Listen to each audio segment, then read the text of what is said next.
Hello, I'm FPX Toycat, and ever since the dawn of survival mode in Minecraft itself, every single survival let's play and every single survival world has started in precisely the same way because you need to chop down a tree to get anywhere in Minecraft. From Skyblock to Survival Island to anything in between, everyone realizes that you can't get anywhere in Minecraft without chopping down trees, right? I mean, wood is the most essential part of Minecraft, so let's get this super short challenge over with and let's just punch the tree and call it a day. Except, wait a minute, if we find a bamboo forest, not only will you find yourself a pretty free source of food that's just there for the taking, but also, if you're willing to break a block of dirt or two, you can get yourself a lot of these bamboo sticks right here. This is surprisingly handy, right? Because this will turn itself into sticks, which is something you cannot get without wood, you might assume. But I mean, even if you have sticks, there's nothing you can craft it with. You have no wood to make a wooden pickaxe, you have no wood to make a crafting table, or indeed to make any recipe, which is essential to get Minecraft going, so I guess this is where the challenge basically ends, right? Except, maybe, just maybe, if we're in a jungle anyway, we could find a jungle temple, and we could take the chance that maybe there's some rare loot in there that could allow us to skip the wood phase altogether.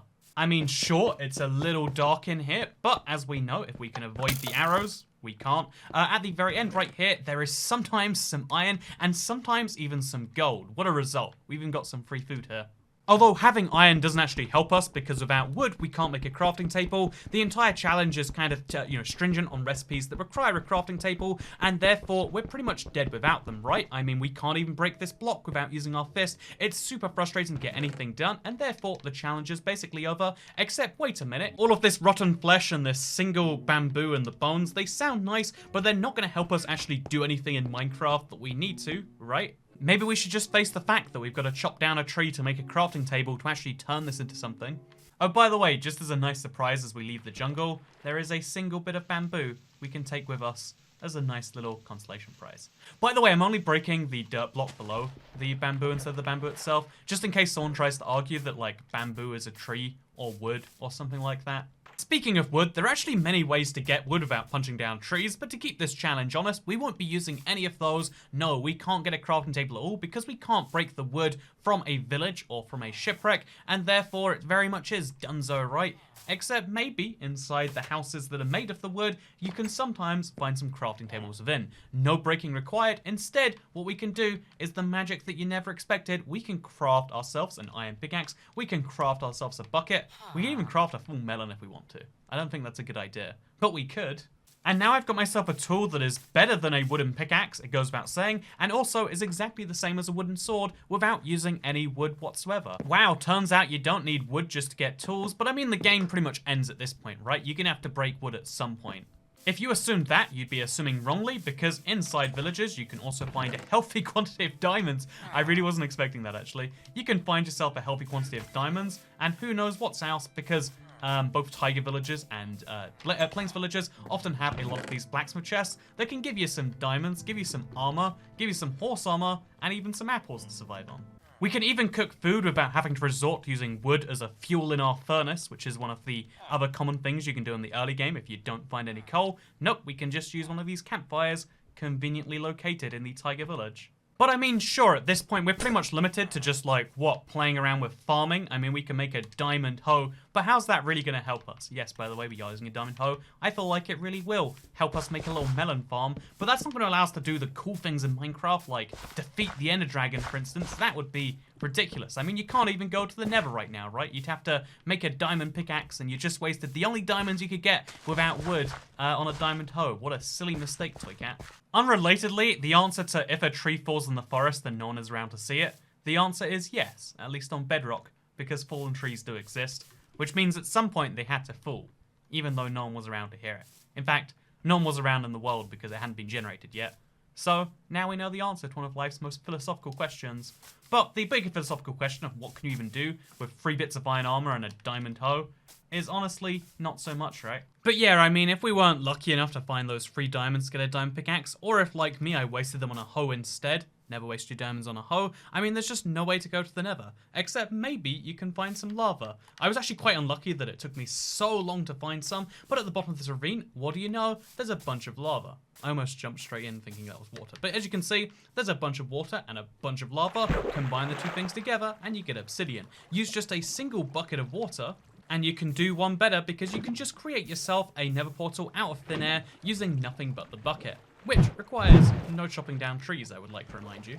Also, on a technicality, we should mention that if we weren't chopping down trees, the trees you can find in the Nether update aren't actually, wood. They're called, stems, and they're meant to be some weird plant blocks. However, we'll ignore that technicality for now, because we're going for no wood or wood-based items. I mean, there's just absolutely no way we can avoid getting hit by lava in the Nether. I mean, there's absolutely no way we can cross lava, that's for certain, without wood. And there's definitely no way we can find a Nether fortress. And definitely not a blaze spawner.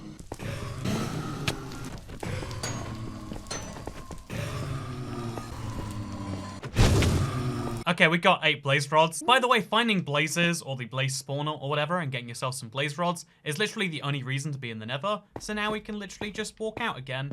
Again, nothing really standing in our way besides navigating this Nether fortress mess.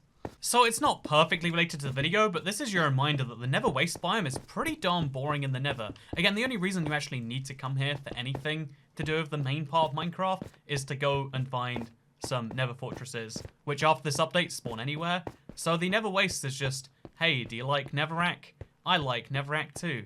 Do you know how easy it is to mine? Wow, it makes you feel like you've got an enchanted pickaxe when all you've got is an iron one, and that's kind of the that seems like the entire reason for this place existing, honestly. Yeah, making one wide Netherrack bridges is not a good idea in the Nether, but if ghasts just leave you alone, as this one seems to be stuck doing, it works quite well. Honestly, I think the ghasts just can't understand a world where I haven't chopped down trees, so they just don't function. That is my headcanon. Try and disagree with it. None of them are working, and this one can't even move around. It looks so strange with its tentacles wiggling. But that's not my problem.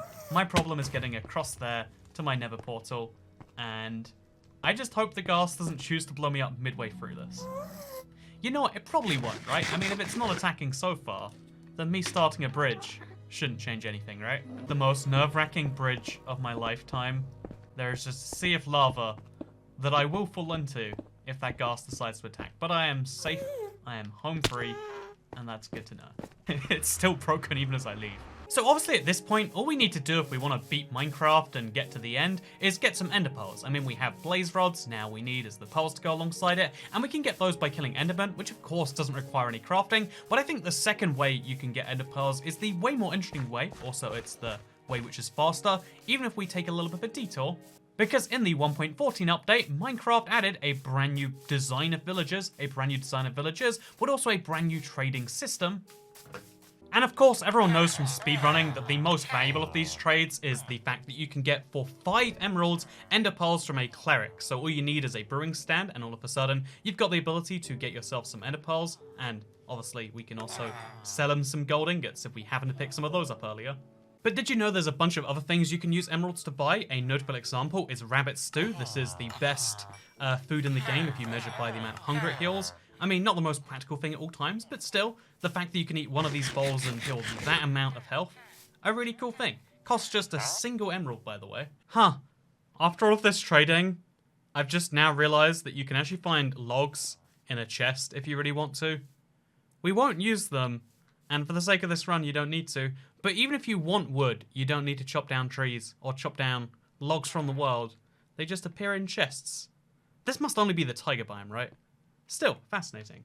But once I grow enough melons and farm enough pumpkins, I can sell those for emeralds, and I can get enough to buy chest plates. And my point here is meant to be that wood is seen as like the essential first building block in Minecraft, right? It's the first element of any tech tree, but the truth is the 1.14 update actually made it so that trading could be a significant part of how you play Minecraft. There is enough natural loot that's been found around the world to kind of get the bits and pieces going for most of Minecraft history, but the truth is if you don't want to craft and if you don't want to use wood or any other serious part of Minecraft, you can probably bypass it here in the village. So my point might have worked better if I didn't get Thorns 1 as my first trade here, but the fact that we can get enchanted diamond boots, enchanted helmets, and even enchanted leggings, etc., all of these bits of armor, you know, it's pretty impressive. Finding iron in the world is something, but being able to skip the enchanting, the diamond mining, etc. part of the process, if you want to, we can buy enchanted iron swords, we can buy enchanted diamond sword eventually even, and we can do most of the things you want to do in Minecraft that you need equipment for via trading instead of via this, and the fact that, you know, we can trade the ender pearls. You know, let's get another one just now as a little signal of luck, because you know what, we might waste one on the way there. The fact that we can get, you know, ender pearls and even experience itself is something that is really staggering. And the fact that after you trade in the Nether update to get ender pearls from the piglins, trading will allow you to do every stage of Minecraft necessary to beat Minecraft, and let's prove that right now. Because without chopping wood or using it in a single crafting recipe, or indeed doing much crafting at all, I think we can confirm, if this eye of ender is correct, that we have now found the stronghold. So we found it with all 12 eyes, thank you very much. That's why you always bring a 13th, by the way. The small chance of breaking every time is just always worth going for. And now what we do is we dig down. This part of Minecraft, admittedly, basically is just dig down, hope you find a stronghold. If you're wrong, place the blocks up and try again. Okay, there we go. We found the bottom of the stronghold. And now we look around this. And now we have in fact proved you can get to your end portal without using any wood. And indeed, as you're about to see, you can go to your end dimension without using any either. I should have brought bed as a backup spawn to place over there, but let's just hop in and assume this will all work out for us, because it might just. So yeah, again, one of the things that you'll need to know about the end is that there's a lot of ways you can make this easier for yourself. A lot of those things involve wood. I mean, the bow is a great example. Obviously, we could use our bamboo stick things, but let me just show you how, like, even that one recipe, which you can argue is a wood recipe, is kind of unnecessary, even though you could trade for it. There's a lot of ways you can get wood, really, in Minecraft. A lot of them don't involve punching trees, but you can never beat Minecraft without using it whatsoever, right? I really should find my water bucket. Oh god, it doesn't have water in. This is the least prepared Ender Dragon fight I think I've ever had. Thankfully, though, I bought enough good food from my villagers that, you know, we don't really have to worry about too much. We just have to avoid end acid, and besides that, just bring enough food to heal and find a safe way down. Actually, no, I don't know if there is such a thing as a safe way down without water. I'll have to get back to you on that one, friends.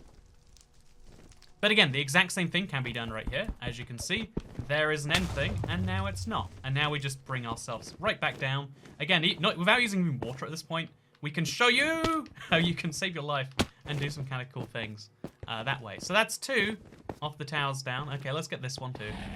Okay, I'm now using spare pumpkins that I found because obviously I made them for trading and then I like got enough. You know, I spent a long time trading, and apparently pumpkins are one of the best things to trade until you get watermelons. And yeah, as a result of that, I have a lot of the spare ones here. I'm using them in an end fight for the first time that I wouldn't have predicted, although I need something else if I'm going to get down. Dirt it is, apparently. And, oh no, that is the thing I just said I didn't want to have happen. For that very reason. Okay, so it's not exactly a deathless run of the dragon. I mean, no one expected that based on the circumstances. I would have got a chest plate if I was intending for that. But yeah, we are seriously running out of blocks. So my plan is to take down just one more tower and then kind of wing it from there. But no, yeah, so even taking down just 4 towers, we should be able to cheese it just enough to kill the dragon. You know, one of the things people always say when they watch me like kill a dragon in a video or proving some dumb point is like, oh yeah, I've been terrified of this boss fight forever. Now I realize how to do it. Hopefully, watching this video, where all we have is this stuff right here, being enough for us, hopefully that's enough to encourage you to be like, actually, I guess I can do this after all. You know, I'll be honest with you, you don't even need the rabbit stew. Everyone's always trying to convince you rabbit stew's so good. Actually, no one is, it's just me. But, you know, you don't need the rabbit stew to defeat the Ender Dragon. Not actually necessary. Taking down the towers seems like it's necessary, because otherwise she's going to heal up a little bit. But look, by the time she's back here, hasn't even fully healed up from last time. And we just do this enough. Oh, wow. Oh, and look, the dragon's back again. Again, only 4 towers are taken down. That's less than half of them. But despite that fact, we can take on the dragon. I mean, it takes a few more tries, but if you're really scared of those towers, you don't need to take them all down. Just take down as many as you feel comfortable with. Is this something that should be a part of the Ender Dragon fight? I'd argue no, but the amount of times that it's allowed me to cheese the dragon means I want to say yes. Speaking of cheesing the dragon, I've never had a fight where I've had so many pumpkins, like, stacked up in little weird corners. It's a very, very interesting dragon fight we're having here today. A dragon fight made extra interesting by the fact that I can't punch wood, but you know what I can punch? Your boy Jean, or your girl Jean. Did you know the Ender Dragon is a woman named Jean? You might think that that's being ridiculous, but that has been confirmed as part of the Minecraft lore. So, today you learned, am I right? Today you learned. Oh, we're almost there. Also, look at that. Because there's like this weird hill, the dragon flies through it. Let's be honest, the dragon has some weird clipping problems that aren't relevant to punching wood. I mean, when you punch wood, you don't clip through the wood. So, Just try and tie this together however I can, damn it. Sometimes the dragon spends a lot of time healing up. More time healing, in fact, than she did fighting. Which means it can take a while if you don't take down the towers. Pro tip, you probably should. But as we all know, probably should does not line up with what I do in the slightest. So let's instead, oh god, you see that?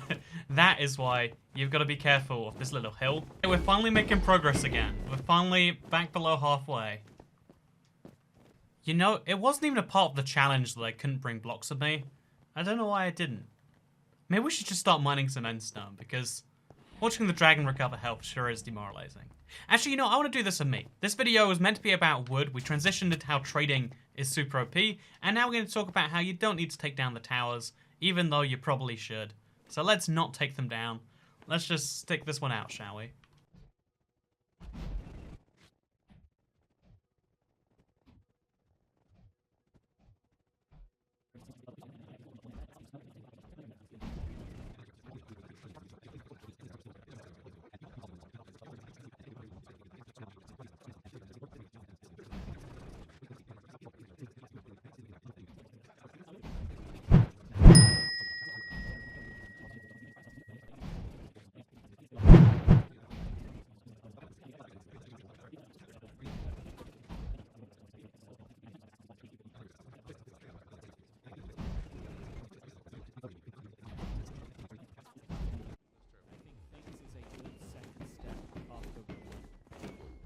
Okay, it's finally been done. That was 11 more minutes. But we killed the dragon. No trees punched. And something about trading. Something about, you know, how you don't need to take down the towers. You know what, this video is a lot of things in one, and I hope you enjoyed that. This has been a really good time. I'm going to enjoy my time back here in the overworld. So I hope this video taught you that there are lots of ways to play Minecraft. There are lots of ways to do things that you might not know about, you might not think are efficient, but actually can be just as fast, if not more fun and faster in some cases, than the existing methods. And that's why as soon as you kill the Ender Dragon, you need to